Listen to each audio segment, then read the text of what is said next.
السلام علیکم معزز ناظرین، اگر آپ ہمارے چینل میں نئے ہیں تو ہمارے چینل کو سبسکرائب کر دیں تاکہ ہر نئی آنے والی ویڈیو کا نوٹیفیکیشن آپ کو ملتا رہے۔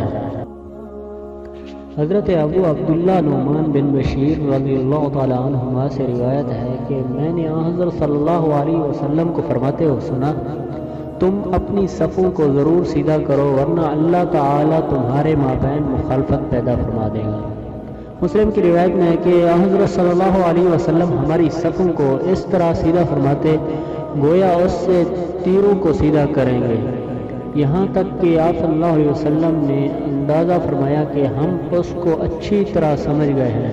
پھر ایک دن آپ صلی اللہ علیہ وسلم تشریف لائے اور کھڑے ہو گئے، اللہ اکبر کہنے ہی والے تھے کہ آپ صلی اللہ علیہ وسلم نے ایک شخص کو دیکھا کہ اس کا سینہ سب سے نکلا ہوا ہے، تو آپ صلی اللہ علیہ وسلم نے فرمایا، اے اللہ کے بندو، تم اپنی صفیں درست کیا کرو ورنہ اللہ تعالیٰ تمہارے درمیان اختلاف پیدا کر دے گا۔